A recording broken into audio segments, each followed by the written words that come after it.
Hi everyone, สวัสดีค่ะ. I'm Sandy and welcome back to my channel. Today I would like to talk about Australia's cultural dimension and also adapting with some advices for Thai business travelers in Australia. If you're ready, let's go! So this is one of my final presentations in my university. This is from Intercultural Communication Studies. So if you're in this field, I think it's going to be very beneficial for you. This is Hofstede Cultural Dimensions Comparison. This is the theory that we are analyzing the Australian culture and Thai culture based on this theory. So we have power distance, individualism, motivation towards achievement and success, uncertainty avoidance, long-term orientation, and indulgence. The first one is the level of power distance. In Australia, they have low power distance because Australia is an egalitarian country, which means everybody's quite fair. They have the fair go value, which means everybody's equal. Contrasting with Thailand, we are much more hierarchical, so we have higher power distance. And this can be seen in the language.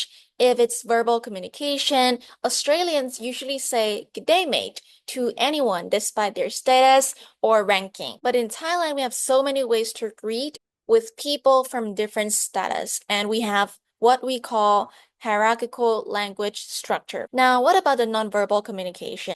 This low power distance can be seen in the handshaking culture of Australia. So despite your status or ranking, everyone shake hands. You can all shake hands. But if it's in Thailand, you have to pay respect differently with many degrees of why.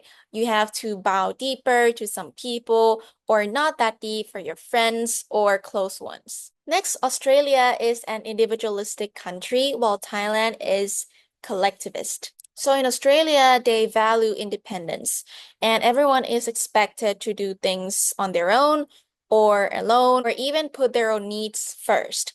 Comparing to Thailand, we usually say we're all family, and we're not even real family, but we see each other as family. Next, for the degree of masculinity and femininity of this dimension, Australia scores quite high masculinity. I have found two evidence that is contrasting with each other. So the one that agrees with high masculinity cultural dimension is the Aussie battler. This is like a norm for the working class Australians that they value hard work. They are competitive, they need to work into success. That reflects high masculinity. There is also another culture, tall poppy syndrome, which contrasts with high masculinity, but reflects femininity rather. Tall poppy syndrome in Australia is about being the best will not be supported. So they tend to not show their best side or not trying to be the first or not being competitive. Next, indulgence and short-term orientation. Australians tend to value their own happiness, like right now, rather than the future, and then they indulge in their own needs. But in Thailand, Thai people usually plan their future ahead, and they really need to have the answer for everything in the future. In this topic of uncertainty avoidance, I think both countries have high uncertainty avoidance.